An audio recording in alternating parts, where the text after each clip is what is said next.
Hello, my name is Cat and welcome back to the beta server where the 2022 soccer event was just released. So in this video I will check it out, give you my first impressions of the event and the main buildings or the new building rewards. So I will not go through the announcement because most of this is already familiar. There does seem to be a slight update to the tournament, which I'll check out in game in a moment. But first of all, let's talk about the building. So the main reward is the Gentiana Windmill. It is 4x5 and it has 8 levels. And actually, it's easier to check it out in game. So here in game, you can see that at max level, it gives happiness and population, as most buildings do. It gives a supply boost up to 40% depending on your age. I am in the future here, as you can see, and I have 28% supply boost. So the supply boost is between 16 and 40, depending on your age. You also get some coins and supplies, and you get 10 forge points. That is quite alright for the building. That is 0.5 forge points per tile if we exclude roads. So that's quite average for new event buildings. So nothing to complain about there. In addition to that, it also gives some goods, and this will depend, or you will get a random choice between either 20 goods, which is 4 of each goods type, or you can get 25 goods, which is 25 of one goods type of your current age, or you can get 30 guild treasury goods, here 6 of each to the guild treasury. So slight difference between those options, but yeah, probably not that big a difference for most players. Most players are probably more concerned with the forge points, and for the fighters out there, this building here itself does not give any attack boosts, which I think is alright. Not every building has to have attack boosts. So overall, I think this is an alright building. It's not amazing, but it's not really bad either. I won't build it on my main city, but on my developing city I will place this. But in addition to the building itself, it also has some chain buildings, some chain pieces. So these 4 chain buildings here, you can chain beneath the building, so you can chain them below here. You have the flower path, which gives 5 goods to the main building, so all the resources are collected in the main building. Then you have the rocky path, which gives 4% attack boost to the city defense. Then you have the olive path, which gives 3% attack boost to your attacking army. And then finally the wheat path, which gives 2 force points. Now, as most chain buildings and most chain pieces, these are not amazing values. And especially with this, because these buildings are quite small, they don't even give that much per daily special, which is one of the main upsides of other chain buildings or chain sets. So yeah, I don't think these buildings are that great, to be honest. I think probably the best one is the wheat field if you want some forge points. If you want attack, I probably wouldn't go for this. I would probably go for other daily specials instead, because I don't think this is worth going for. So yeah, one of the upsides of these chain buildings is that the boosts do not depend on your age. So in Iron Age or Space Ages, they give the same amount of attack. That's one upside of these sets, but even then, 3 attack for 4 tiles, and you also have to include the tiles here of the main building. In terms of attack, it's not really that great, and I would again probably go for other daily specials. I don't know quite yet which will be available, but I imagine the Winners Plaza will be a good option. And yeah, we'll have to see which other options are available. So yeah, I would probably not go for the paths, the chain buildings.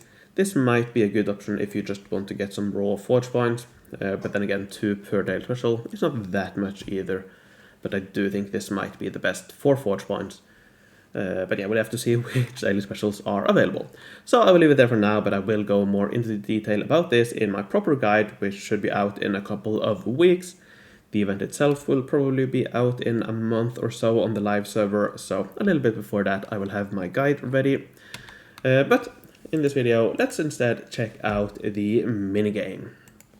So here, as usual, we have two sections. We have training, which is what we're all familiar with from most events, the choose one out of three. You do have to go through this small tutorial here in the beginning, which is a shame, forces you to spend here, but I guess we'll just have to do that. On the live, I suppose you'll have to wait, or you should wait, I guess. But yeah. Then you also have some player cards, so let's go over those. I've got 5 of those. Alright. So yeah, this is just a normal choose one out of 3. I'm not sure why I can't switch. I haven't switched yet, but I imagine that'll be fixed for tomorrow. But yeah, it appears I can't switch yet, which is a little bit weird. But yeah, if we go back and go to the tournament, and here you play against all the players on your world, and the way you play is a little bit different this year. I think it did look a little bit different, so let's have a look. Now, you have some players. Let's choose that. Okay. Okay, so previous year it told you your percentage chance of winning. It doesn't here. Not quite. Do we have any information bubbles here? 6 aside. So, to play a match, choose 6 players from your roster to play against the opposing team. Place each player in their desired role to fully utilize their power. A player power is determined by their level. The collective power of your top 6 players in your team makes up your team power. Each player then duels its counterpart on the other team, and the player with the highest level win the duel, granting 1 win point per duel won. So it seems like it's no longer based on strategies then.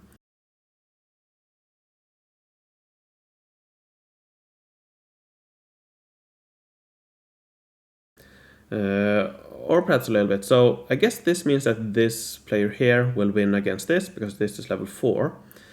So I think this means that it is guaranteed to win. So this might be a little bit less random than we are familiar with.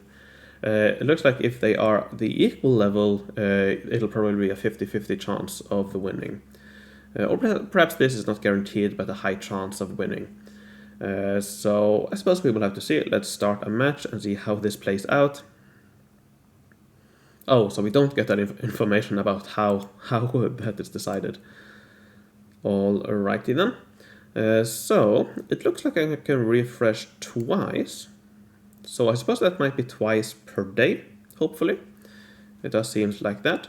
And on draw, you get slightly less. Okay, so if you win, we get one of these chests, depending on which you choose. And then if you draw, you get a smaller one. That's another new thing. You couldn't draw last time, so that's interesting. Let's see. I think I might, just to check it out. Where is it? Here. How much does this cost? This is probably not worth it, but I think I'm just, for the sake of testing, I'm going to buy a lot of cards. And I'm just going to exit out of those. I don't want to open all of those.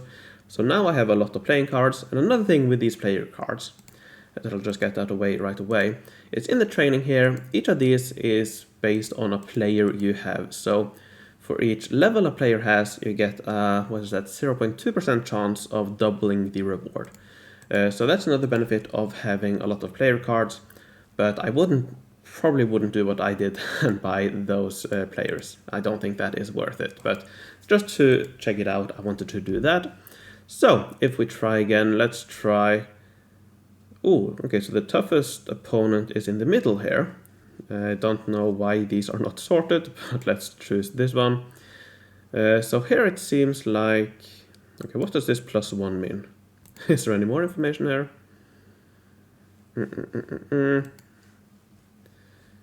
Okay. Weird. So if I swap that out, can I choose one of these players? I can, okay. So this gets -2. Okay, so they do get some penalties by not playing in their preferred role, but it would probably still be beneficial if here, if I had another level 10 player, that probably would be better than playing a level 6 attack player. I think this is attack, midfield and defense, or it might be the other way around.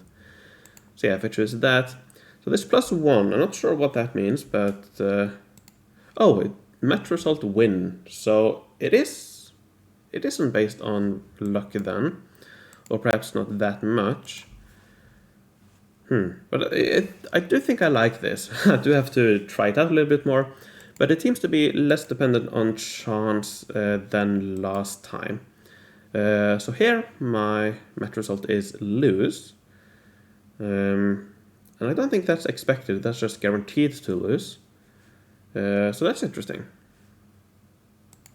That means that you can, if I'm reading this right, this means that you can practically, I think this practically means that you can always win your battles. And if that is the case, you should have a much higher chance of getting rewards from the tournament. Of course, if you move down, you get a lower chance of getting the daily special. But because you win, overall you should have a higher chance, I think, compared to last year. Because there it was a percentage chance, you would have, I don't know, 80% chance, and sometimes you would lose that naturally. But here, it seems like you are guaranteed to win. Let's see if we can get this to not be guaranteed.